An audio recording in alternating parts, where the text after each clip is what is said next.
जय हनीमैन। आज का हमारा जो दवाई है उसका नाम है मेडोरिनम। कल हमने ट्यूबरकुलिनम के ऊपर श्रवण किया, मनन किया, तो उसी नोसोड में से दूसरा एक मेडिसिन है जिसका नाम है मेडोरिनम। तो हमने कल सीखा कि नोसोड कब प्रिस्क्राइब होते हैं। नोसोड पॉलीक्रेस्ट मेडिसिन है, मल्टी पॉलीक्रेस्ट मेडिसिन। बहुत सारी पॉलीक्रेस्ट मेडिसिन का भी जो भी स्फीयर ऑफ एक्शन होता है वो नोसोड कवर करते हैं। तो medorrhinum medicine prepared from gonorrhoeal secretion, आपने बहुत सुना होगा, एंटीसाइकोटिक मेडिसिन के तौर पे यूज होती है। लेकिन जब तक हमने होम्योपैथी को जाना है, समझा है, तब तक कोई भी मेडिसिन तब ही दी जा सकती है जब उसके सिम्टम्स मिलें। हाँ, मेडोरिनम इसीलिए एंटीसाइकोटिक मेडिसिन नहीं है कि वो गोनोरियल डिस्चार्ज या गोनोरियल सिक्रीशन में से प्रिपेयर होती है। मेडोरिनम इसीलिए एंटीसाइकोटिक मेडिसिन है कि जितने भी साइकोसिस के सिम्टम हैं उनमें से ज़्यादातर सिम्टम मेडोरिनम कवर करती है।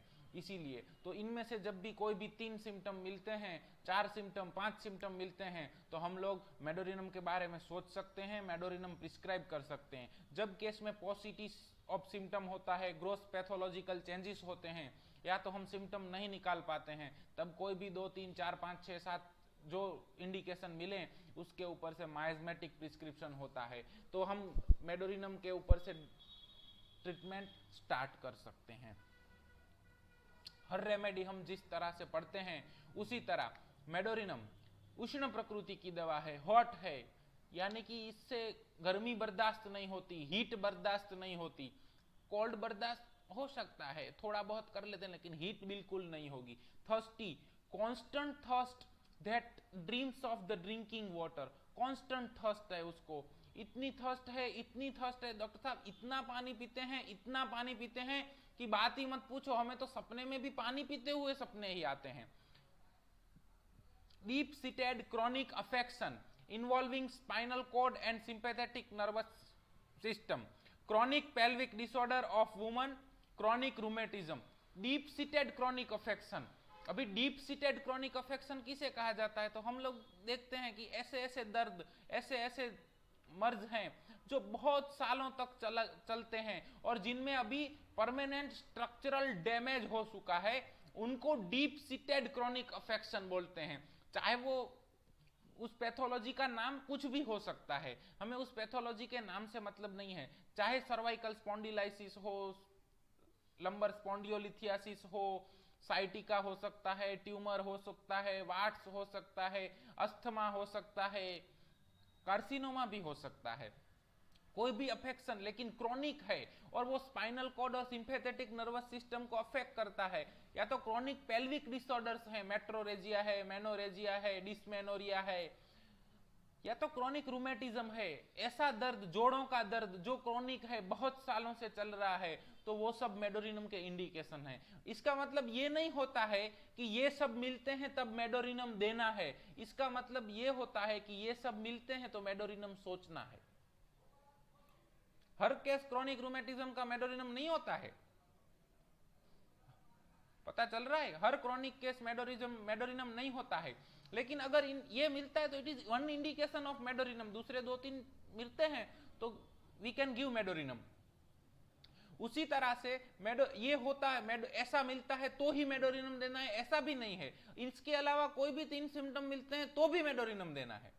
यही होम्योपैथी है, ये हनीमैन का ब्यूटी है कि कुछ भी फिक्स नहीं है, सिर्फ प्रिंसिपल्स फिक्स हैं। इंडिविजुअलाइजेशन, हर केस अपनी तरह से आएगा। Intensity of all sensation, soles tender, burning, itching and sweating. Burning of soles, इतना बर्निंग है कि रात को उसको पैर बाहर रखने पड़ते हैं, वो कवरिंग बर्दाश्त नहीं कर सकता है, वो हीट बर्दाश्त नहीं कर सकता है। हम सिर्फ हर बार सल्फर सोचते हैं, नहीं, कई बार मेडोरिनम भी सोचनी चाहिए। अगर क्रॉनिक अफेक्शन मिलते हैं, हीट ऑफ सोल्स होता है और हॉट पेशेंट है, तो मेडोरिनम भी सोचा जा सकता है। डिस्मेनोरिया, रेस्टलेसनेस ऑफ लेग, आपके पास कोई पेशेंट आया है और वो पेशेंट बाहर वेटिंग एरिया में बैठा हुआ है और आप देखते हैं तो कंटिन्यूअस मूवमेंट ऑफ लेग कर रहा है, तो उसको पूछने की जरूरत नहीं रहती आप रेस्टलेस हो। रेस्टलेसनेस ऑफ लेग खुद ब खुद ले लेना चाहिए। अब आपके पास कोई पेशेंट आया है, आपने देखा कि बाहर वेटिंग एरिया में बैठा है, कंटिन्यू रेस्टलेसनेस ऑफ लेग है, पेशेंट आपको बोलते हैं डॉक्टर साहब पथरी का दिक्कत है, यूरिन में स्टोन हुए जा रहे हैं, 3 4 5 बार तो दवाई से निकल गए, लेकिन बार बार स्टोन होते हैं। पिछले 10 साल से मैं इस स्टोन से तो परेशान हो गया हूं। पानी तो बहुत पीता हूं डॉक्टर साहब, इतना पानी पीता हूं कि बात ही मत पूछो, फिर भी पता नहीं कहां से स्टोन हो जाता है। और कुछ पूछने की जरूरत रही नहीं। 2 लाइन के अंदर पेशेंट ने आपको बता दिया कि मैं मेडोरिनम हूं, जब मुझे मेडोरिनम देनी चाहिए, ये मेडोरिनम के इंडिकेशन है। लेकिन हम क्या करते हैं कि दवाई को पेशेंट के अंदर फिट करते हैं, ऐसा नहीं होता है। समझ रहे हैं आप?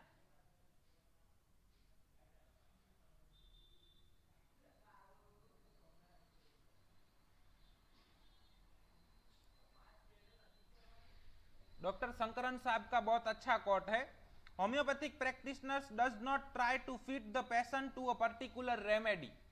पेशेंट को अगर 1-2 सिम्टम मिले मेडोरिनम के, फिर सब कुछ मेडोरिनम के सिम्टम पूछने नहीं जाने हैं। ये डॉक्टर राजन शंकरन साहब का कोट है, homeopathic practitioners does not try to fit the patient to the particular remedy but seeks first to clearly understand the patient and then to find appropriate remedy through repertorization and materia medica। तो राजन शंकरन साहब क्या कह रहे हैं हमें कि हमें किसी दवाई को पेशेंट के अंदर फिट नहीं करना है, हमें पहले अनप्रिजुडाइज हो जाना है, पहले पेशेंट के पास से पूरे का पूरा इंफॉर्मेशन निकाल लेना है, फिर उसमें से PQRS निकालने हैं, उसका टोटालिटी बनाना है, और उस टोटालिटी के हिसाब से जो भी दवाई मैच करता है वो दवाई हमें रेपर्टरी एवं मटीरिया मेडिका की मदद से उसको देना है। Clear? Renal colic, burning of hands and feet, want them to be fan. आपके पास ऐसे ऐसे लोग आएंगे, उसको पूछ, वो बोलता है डॉक्टर साहब पंखा तो चाहिए। ये कैसा बच्चा है डॉक्टर साहब, अगर लाइट चली गई ना 2 मिनट के अंदर जग जाता है, रात को लाइट चली गई तो 2 मिनट के अंदर जग जाता है, फिर हमको हाथ से हमें ऐसे उसको ऐसे पंखा करना पड़ता है, ऐसे हवा डालेंगे, ऐसे पंखा करेंगे तो ही इसको अच्छी नींद आती है। और बात ही मत पूछिए, फ्रिज में से तो बर्फ निकाल के खाता है, और कुछ पूछने की जरूरत रही। थिंक ऑफ मेडोरिनम यार, इतनी सिंपल है होम्योपैथी, बच्चा होम्योपैथी कर सकता है। लेकिन हमें क्या करना है, पेशेंट के शब्दों को समझना है, हमें उस दुभाषिए का काम करना है जो पेशेंट और मटीरिया मेडिका के बीच में हो। हम ये आग्रह रखते हैं कि पेशेंट हमारी भाषा में बोले, हमें जो आता है पेशेंट वो बोले, ऐसा नहीं हो सकता है। पेशेंट जो बोले उसमें से हमें लेना है। आज के लीजेंड हैं डॉक्टर राजन शंकरन, उनके वर्ड्स मैंने आपको सुनाए कि जो पेशेंट बोले वो हमें ले लेना है, उसमें से हमें टोटालिटी बनानी है और फिर एप्रोप्रिएट इंडिकेटेड मेडिसिन देनी है। चाहे वो सेंसेशन हो, डेल्यूजन हो, मेंटल हो, फिजिकल हो, पर्टिकुलर हो, कोई भी सिम्टम हो, इट शुड बी PQRS। और सिद्धांत हैं, सिद्धांतों का मतलब क्या होता है, जो सत्य है। सूरज आज से 5000 साल पहले भी पूर्व में उदित होते थे, आज भी पूर्व में उदित होते हैं, और 5000 साल बाद भी पूर्व में ही उदित होंगे, वो सनातन सत्य है। सुवर्ण है तो पहले भी पीले कलर का था, आज भी पीले कलर का है, और भविष्य में भी पीले कलर का रहेगा। सुवर्ण की कीमत नहीं घटती है।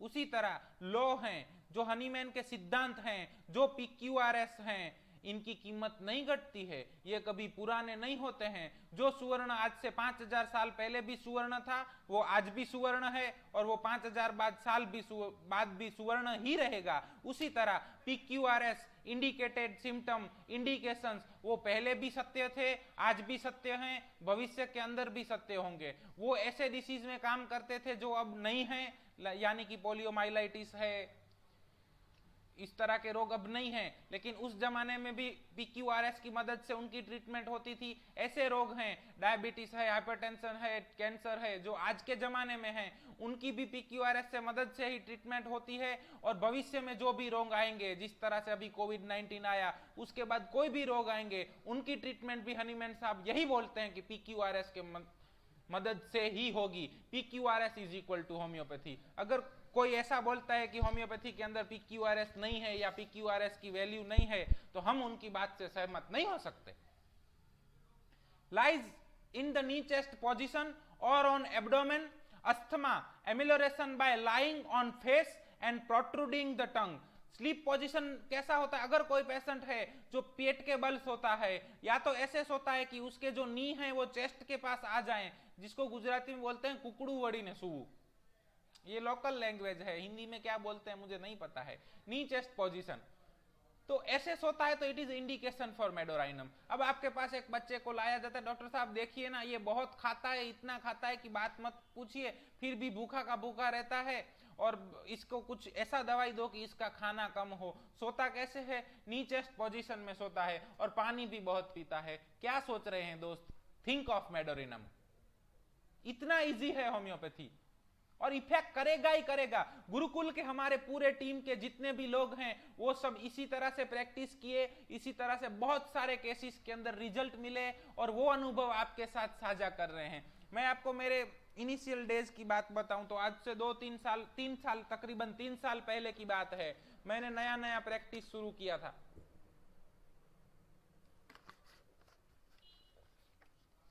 तो एक बच्चे के ट्रीटमेंट के लिए मेरे पास आए, डॉक्टर साहब इसको बहुत कफ कोल्ड हो जाता है, इतना कफ कोल्ड कि महीने में 10-15 दिन तो इसको दवाई के ऊपर ही रखना पड़ता है।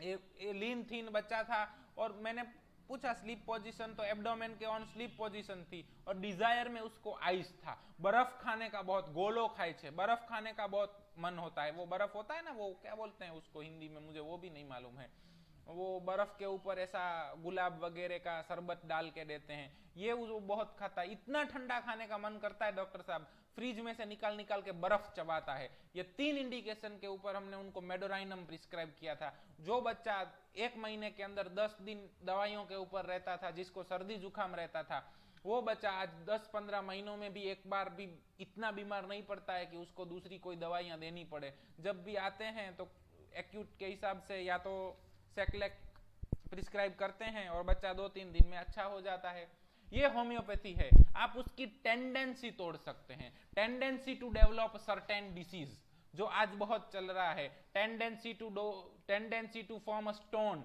Tendency to catch a cold.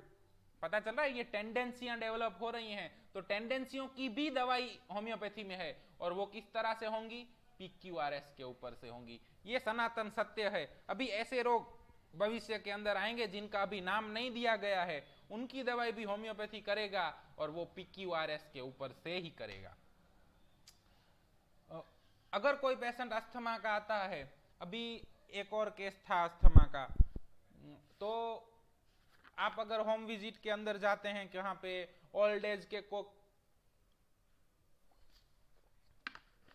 के कोई पेशेंट हैं, आपने देखा तो उल्टे लिटे हुए हैं और जीभ ऐसे बाहर रखी हुई है, सिर्फ इतना ही ऑब्जर्व किया आपने, your medicine can be Medorrhinum. क्यों?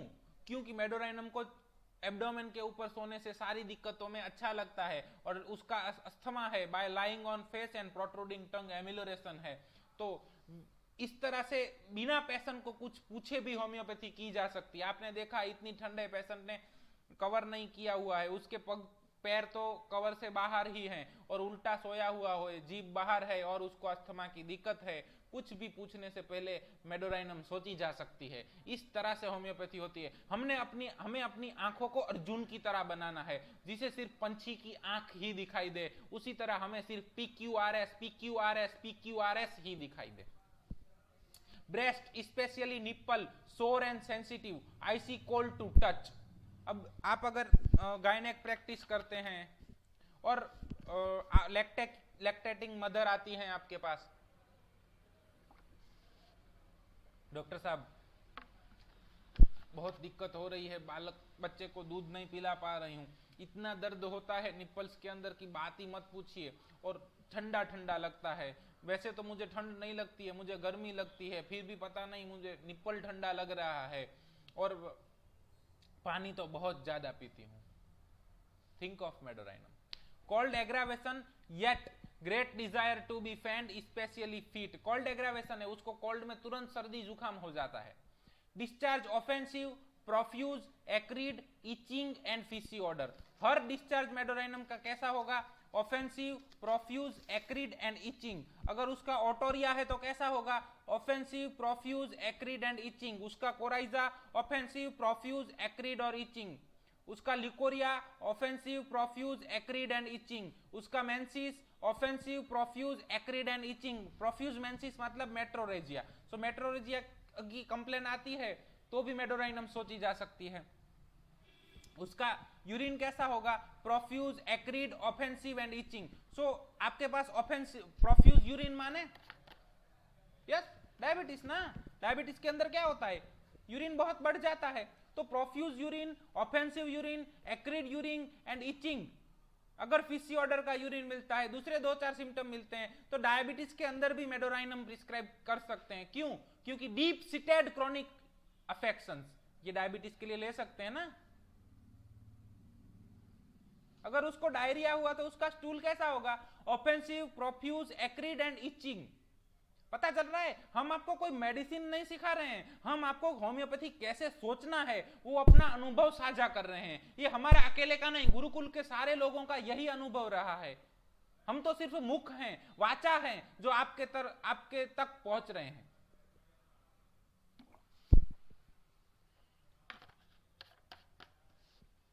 अब आपके पास कोई लेडी है, 2, 3, 4, 5 महीने का एमेनोरिया है और आपके पास आते हैं कि डॉक्टर साहब बहुत खुजान हो रही है, प्राइवेट पार्ट में भी खुजान होती है और सफेद पानी भी निकल रहा है, बहुत पानी निकलता है, प्रोफ्यूज है, एक्रिड है और इचिंग है। और आपने देखा कि उसके लेग्स ऐसे ऐसे ऐसे ऐसे हो रहे हैं, पास्ट में उसको रिनल स्टोन की दिक्कत हो चुकी है। Your medicine can be medorrhinum. Nocturnal enuresis, it is itself indicated medorrhinum. Nocturnal enuresis की कंप्लेंट है तो वो मेडोराइनम का एक इंडिकेशन है। वाट्स ऑन फीमेल जेनाइटल्स तो मेडोराइनम का एक इंडिकेशन है। आप गायनेक के प्रैक्टिस करती हैं तो आपके पास आ सकते हैं पेशेंट जिसको फीमेल जेनाइटल्स के ऊपर वाट्स हैं और अगर आपने उसको दूसरे 2-4 सिम्टम पूछे तो आर्थराइटिस का सिम्टम मिला और हॉट पेशेंट मिला, think of Medorrhinum. Not only female genitals, कोई भी वाट्स मिलते हैं तो उसमें मेडोराइनम सोची जा सकती है, लेकिन वाट्स देख के मेडोराइनम नहीं देना है, नहीं देना है, नहीं देना है। हमें सिस्टम सीखना है।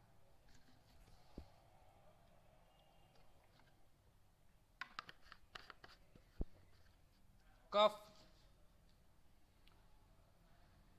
better by lying on the abdomen, soles of feet tender, cannot walk on them।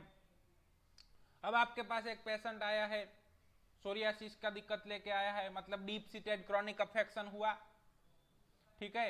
उसके बाद आपको वो बोलता है कि मुझे डॉक्टर साहब पहले वाट्स भी बहुत निकल चुके हैं, वो मैंने कटवा दिए, दूसरा मिला, तीसरा डॉक्टर साहब मेरे को अस्थमा की भी दिक्कत है थोड़ी थोड़ी, लेकिन वो तो उल्टे सो जाता हूं ना तो अच्छा हो जाता है, थिंक ऑफ मेडोराइनम।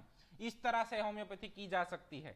आपके पास एक पेशेंट आया जिसको बैक पेन की तकलीफ है, वो नसें दब रही हैं, डॉक्टर साहब अब क्या करें, बहुत सालों से दिक्कत है। फिर आपने पूछा इसके अलावा डायबिटीज भी है, पेशाब बहुत बास मारती है, बहुत ज्यादा पेशाब आती है, हम हॉट हैं, थिंक ऑफ मेडोराइनम दे दीजिए यार, अच्छा हो जाएगा। इस एरा के अंदर हर केस को हम क्योर नहीं कर सकते। हम जब आपको हेरिंग्स लॉ ऑफ क्योर का अपना अनुभव साझा करेंगे उस टाइम पे हम समझेंगे कि अब का जो जमाना आ गया है, ये एरा आ गया है, ये क्योरेबल एरा नहीं है, ये मैनेजेबल एरा है। इस एरा के अंदर हमें इस तरह की दवाइयां का ही प्रयोग करना है और पेशेंट की सफरिंग कम करनी है, ठीक है। पेशेंट गॉलस्टोन लेके आया है, डॉक्टर साहब गॉलस्टोन का दिक्कत है और इतना पैरों में जलन होती है, रात को पैर मेरे को हीटर लेना पड़ता है स्पेशल। मैंने इसके लिए पैरों को ठंडा रखने के लिए मैंने कूलर लगवाया है, सॉरी हीटर नहीं कूलर, पैरों को ठंडा रखने के लिए कूलर लगवाया है, पैरों के पास ही रखता हूं और गॉलस्टोन का दिक्कत है, बहुत पानी पीता हूं डॉक्टर साहब, फिर भी पता नहीं क्यों गॉलस्टोन हो गया। अगर मेडोराइनम के 3, 4, 5, 6, 7 सिम्टम मिलते हैं तो हम उस केस में मेडोराइनम सोच सकते हैं, मेडोराइनम दे सकते हैं। सिर्फ प्रिस्क्रिप्शन कर देना कोई बहुत बड़ी बात नहीं होती है, केस को मैनेज करना बहुत बड़ी बात है। प्रिस्क्रिप्शन तो कोई भी कर देता है, आज हमने सल्फर दिया, आज हमने जस्टिसिया दिया, आज हमने जोनसियासो का दिया, आज हमने वो दिया, दे देना कोई बड़ी बात नहीं है, आंखों बंद करके भी दे सकते हैं, लेकिन उसके बाद उसका फॉलोअप क्या आया। हम आगे अपने जैसे जैसे गुरुकुल में आगे जाएंगे अपने केसेस भी साझा करेंगे आपके साथ, तब हम देखेंगे कि गुरुकुल जो पद्धति आपको साझा कर रहा है उस पद्धति से डिसीज का नाम कोई भी हो, लेकिन ये हनीमैन का पद्धति है और इससे वो उस डिसीज को मैनेज किया जा सकता है।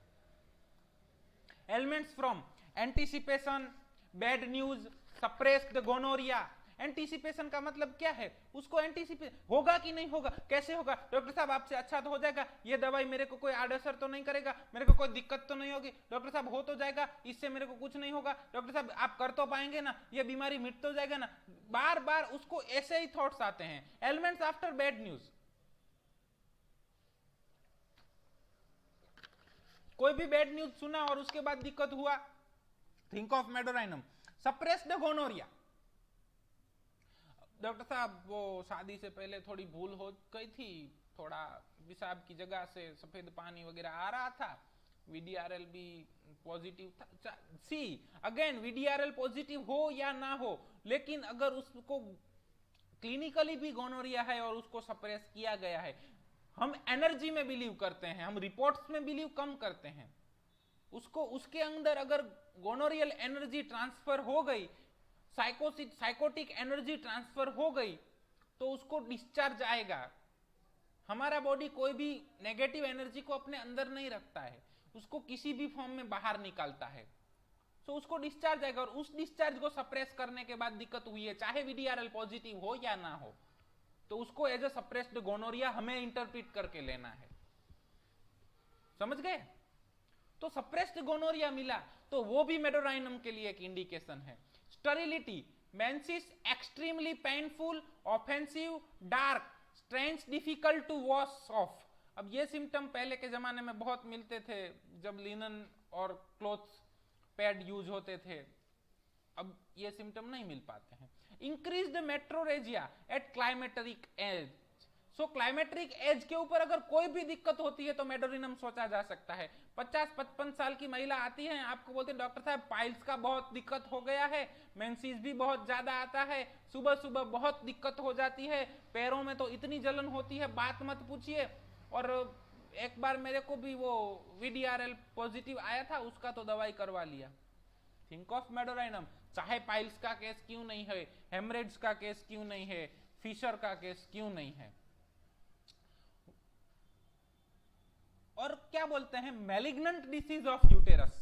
मैलिग्नेंट डिसीज ऑफ यूटेरस का मतलब सिर्फ कार्सिनोमा नहीं होता है, ऐसा कोई भी डिसीज है जिसमें पेशेंट का लाइफ और डेथ का इश्यू आता है तो उस सब डिसीज को मैलिग्नेंट डिसीज कहा जाता है।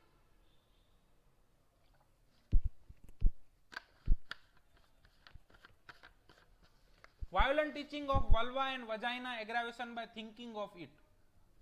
कोई भी इचिंग है, चाहे कोई भी कंप्लेंट है, उसके बारे में सोचने से वो कंप्लेंट बढ़ जाती है तो मेडोरिनम सोचा जा सकता है। It is a indication of medorrhinum. Breast cold, painful at menses, child dwarf, backward, dull, understand question after repetition only, और नेल बाइटिंग। आपने देखा आपके पास कोई पेशेंट आया है, नेल बाइटिंग कर रहा है ऐसे ऐसे ऐसे करके, और उसका पैर कंटिन्यू ऐसे ऐसे ऐसे ऐसे हिल रहा है, दो सिम्टम तो आपको मिल गए, तीसरा कुछ भी मिलता है, we can think of medorrhinum, direct prescription किया जा सकता है।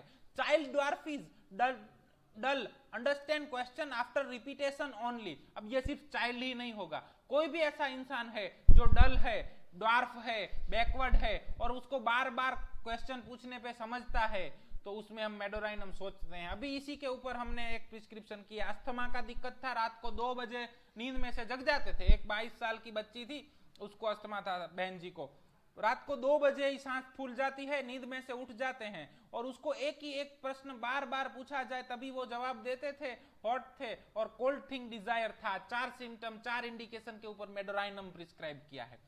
Fiery red rash about the anus of the baby, जिसको डाइपर रेस कहा जाता है। एलर्जी, यानी कि आपको अगर डाइपर पहनाने के बाद एलर्जी होता है तो it is indication for Medorrhinum. अभी सिर्फ डाइपर रेस ही मेडोराइनम का इंडिकेशन नहीं है, इसको इंटरप्रीट किया जाता है। डॉक्टर साहब मैं है ना, कोई भी वो गहने आते हैं ना जो डुप्लीकेट गहने, वो नहीं पहन पाती हूँ, सब लाल लाल हो जाता है।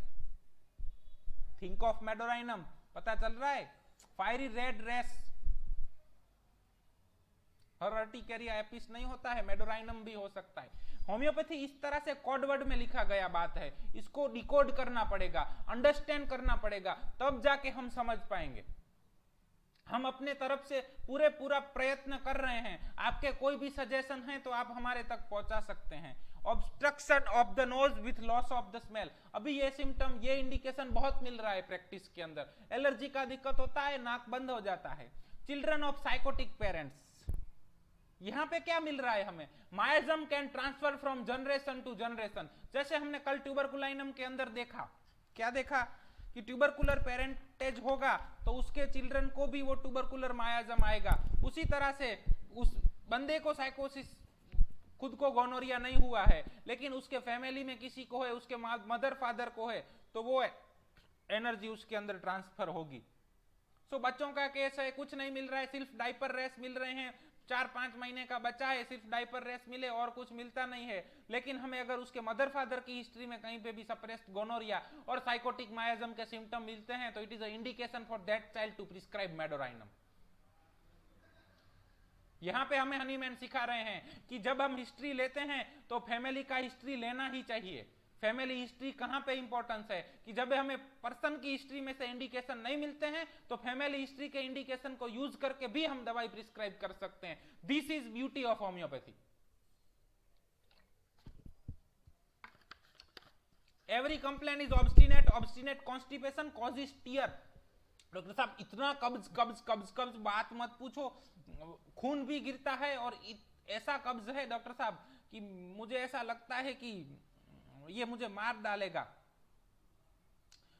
मुझे फिसर हो जाता है, खून निकलने लग जाता है, ऐसा कब्ज है मुझे। और आप पूछोगे और क्या होता है, मैं समझा नहीं डॉक्टर साहब, या तो 2 3 4 5 बार पूछोगे तब जाके जवाब मिलेगा। और उसको आईसी कोल्ड थिंग डिजायर है, think of Medorrhinum. When best selected remedy fails, so जब बेस्ट सिलेक्टेड रेमेडी फेल्स हो जाए मेडोराइनम दे दो, ऐसा नहीं होता है। अगेन ऐसा हमें नहीं करना है। अगर दूसरे 2-4 इंडिकेशन हैं, आपने दूसरा कोई दवाई दिया है लेकिन वो दवाई काम नहीं कर रहा है तो ये इंडिकेशन मिलता है बेस्ट सिलेक्टेड रेमेडी फेल्स। एक इंडिकेशन और मेडोराइनम में जुड़ता है और मेडोराइनम सिमिलिमम बनता है और उस केस में मेडोराइनम दिया जाता है। ये असली होम्योपैथी है। हम जब तक होम्योपैथी को समझे हैं, हनीमैन हमें ये कहना चाहते हैं, लेकिन हर बंदा अपनी तरह से इंटरप्रेट करता है और अपनी तरह से अपना नया थियोरी देने लगता है। किसी डॉक्टर ने बहुत अच्छी बात कही थी एक सेमिनार के अंदर हमने सुना था कि होम्योपैथ क्या है, वो नीची मुंडी रखते हैं, बंदूक को ऊपर रखते हैं और हर 5 मिनट के अंदर फायर करते हैं और कभी कभार एक पंछी उससे मर जाता है तो वो उस पे सेमिनार लेंगे कि देखिए कैसे पंछी मारा जाता है। ऐसा नहीं करना है, हमें सिस्टमेटिक वे से चलना है। फिजिडिटी ऑफ लेग एंड कॉन्स, ये सब मेडोराइनम के इंडिकेशन है। Appetite, ravenous appetite after eating, खाना खाने के बाद भी भूख लग जाती है।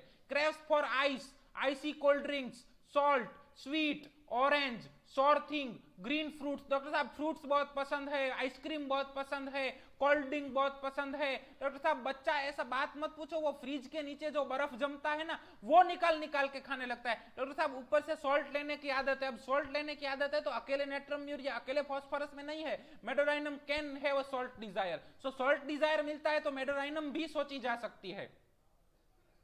स्वीट का डिजायर, ऑरेंज का डिजायर, खट्टे का डिजायर, ऐसा कोई भी डिजायर मिलता है इन सब में तो मेडोराइनम सोची जा सकती है। दूसरे 2 3 4 5 सिम्टम मिलने चाहिए हमें। इसके अलावा और भी मेडोराइनम के की नोट हैं। वीक मेमोरी, ये मेंटल की नोट्स हैं। माइंड सिम्टम कैसे, memory very weak for names even his own, can not finish a sentence. So जो साइकोटिक ओरिजिन के मेंटल डिसीज हैं, फॉरगेटफुलनेस है, वीक मेमोरी है, तो आप देखेंगे तो बड़े बड़े स्टॉलवर्ड्स के केसेस जब स्टडी करेंगे तो उन्होंने अपने केसेस के अंदर इंटरकरंट मेडोराइनम यूज किया हुआ है। क्यों ओनली मेडोराइनम? इसीलिए कि मेडोराइनम में वो सिम्टम्स हैं। Melancholic, suicidal thoughts, can not speak without weeping. अगर पेशेंट आपके साथ बात करते करते रो देता है तो इसका मतलब पल्सेटिला और सेपिया ही नहीं सोचनी है, मेडोराइनम भी सोचनी है। दूसरे 2 3 4 इंडिकेशन मिले तो मेडोराइनम दे सकते हैं। क्लेयरवॉयंस, डॉक्टर साहब मुझे पहले से ही पता चल जाता है, मेरे सपनों में आ जाता है, मुझे पता चल जाता है कल क्या होने वाला है, ये बात तो मेरे को पहले से ही पता थी। Many ideas but uncertain, hurried, anxious, fastidious about punctuality. Anxious, anxiety है, एंटीसिपेशन है, ये मेरे से होगा कि नहीं होगा, किस तरह से मैं पूरा करूंगा, मेरा एग्जाम है, मेरे से पढ़ा नहीं गया है, वो आईएमपी क्वेश्चन रह गया है, अब मैं क्या करूं, अब जल्दी जल्दी से पढ़ लेता हूं, पढ़ने लगा, पाने उतलाने लगा, जल्दी पढ़ लिया, ऐसा पढ़ना है, क्वेश्चन तो मेरा ऐसा तैयार होना चाहिए जैसा कुछ नहीं होना चाहिए, कुछ छोड़ना नहीं है। अब इतना हरीड काम करेगा तो उसका टाइम बहुत स्लोली पास होगा ना, वो तो तुरंत काम खत्म कर लेगा। ओ 1 ही घंटा हुआ, मैंने तो पूरा एनाटॉमी का रिवीजन कर दिया। So time passes too slowly. Fastidious का मतलब क्या होता है, जिसको सफाई चाहिए वो नहीं, डॉक्टर साहब मेरे को एकदम पंक्चुअल और परफेक्ट चाहिए। कोई मुझे बोलता है 9 बजे पहुंचो तो मैं 9 बजे पहुंच ही जाता हूं, मुझे 9 मिनट के ऊपर 1 सेकंड भी मंजूर नहीं है। 1 लीटर के अंदर मेरा बाइक कितना चलेगा, मेरे पास उसकी गिनती होती है। कितने लोग मेरे पास काम पे आए हैं, कब किसने नहीं आया है, लीव ली है, छुट्टी ली है, सब कुछ मुझे मालूम होता है। इसको भी फास्टिडियसनेस बोलते हैं। फियर ऑफ इंसैनिटी, डॉक्टर साहब मेरे को लगता है मैं पागल हो जाऊंगा, ये दर्द मेरे को पागल करके ही छोड़ेगा। Despair of recovery, deep chronic seated हैं तो उसमें डिस्पेयर ऑफ रिकवरी तो आई, डॉक्टर साहब मुझे लगता है अब हम ठीक नहीं होने वाले हैं। Anxiety from anticipation before any engagement, वो हमने बात कर ली। आइडियाज ऑफ मैरिज सिम्स अनएंड्यूरेबल, मतलब जो लोग शादी नहीं करते हैं, या तो शादी नहीं हुई है या तो शादी नहीं हो पाई है, नक्सवामिका भी है, लाइकोपोडियम भी है, मेडोराइनम भी है। अब क्या होता है, sex is basic need of the body. जिन लोगों की शादी नहीं हुई है तो या तो सेक्सुअल सप्रेशन होता है, या तो मास्टरबेशन होता है, या तो कहीं पे सेक्सुअल पार्टनर खोजते हैं। अब उनके पार्टनर बदलते रहते हैं तो कहीं से भी उनको गोनोरियल एनर्जी मिल जाएगी, साइकोटिक एनर्जी मिल जाएगी, और वो एनर्जी डिस्चार्ज करेगी, उसको सप्रेस किया जाएगा। तो after suppression of discharge that gonorrhoeal energy, after suppression of that gonorrhoea, कोई भी कंप्लेंट डेवलप होती है तो मेडोराइनम सोचा जाता है। इसीलिए ये सिम्टम भी हम सोच सकते हैं।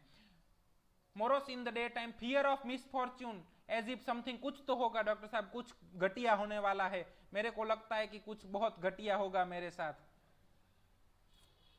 Dread of saying wrong thing, intense selfishness, आज के जमाने की दवाई मेडोराइनम सोची जा सकती है। आपको लगे पूरा केस लेने के बाद, बातचीत करने के बाद कि पेशेंट के अंदर सेल्फिशनेस कूट के भरा हुआ है, तो मेडोराइनम सोची जा सकती है। माइंड इज ऑलवेज परसीव्ड, उसको परसीव किया जाता है। वो फिजिशियन के कीन ऑब्जर्वेशन होते हैं, फिजिशियन का अपना इंटेलेक्ट होता है और उसके ऊपर से माइंड परसेप्ट किया जाता है। इसीलिए हमारे गुरु कहते हैं कि homeopathy is a sensory phenomena, मतलब जो 5 इंद्रियों से महसूस किया जाता है वो होम्योपैथी है। अब आपके पास पेशेंट आया है, इनमें से कोई भी 2, 3, 4, 5 सिम्टम हैं, चाहे ल्यूकोरिया हो, कॉन्स्टिपेशन हो, यूरिन हो, डायबिटीज हो, हाइपरटेंशन हो, मॉर्निंग सिकनेस हो, इचिंग हो, जीईआरडी हो, बैक पेन हो, एनीमिया हो, एक्जिमा हो, सोरियासिस हो, दाद हो, फिशर हो, पीसीओएस हो, स्टोन हो, गोल्डस्टोन हो, चाहे अस्थमा हो, डिसीज का नाम कुछ भी हो, इनमें से 3, 4, 5, 6 सिम्टम पेशेंट बताता है तो हमें उस पेशेंट के अंदर, उस मरीज के अंदर मेडोराइनम सोचनी है, मेडोराइनम देनी है। और पोटेंसी का बात तो हम पहले ही कर चुके हैं। क्लियर? धन्यवाद। जय होम्योपैथी, जय हनीमैन। अगर आपको हमारे ये वीडियोस अच्छे लगते हैं, आप सचमुच होम्योपैथी सीखना चाहते हैं, तो आपके सजेशन कुछ भी हो हमारे तक पहुंचाएं, हम किस तरह से गुरुकुल को इम्प्रूव कर सकें। और जी हाँ, ज़्यादा से ज़्यादा लोगों को हमारे साथ जोड़िए, चैनल को शेयर कीजिए और सब्सक्राइब कीजिए। धन्यवाद।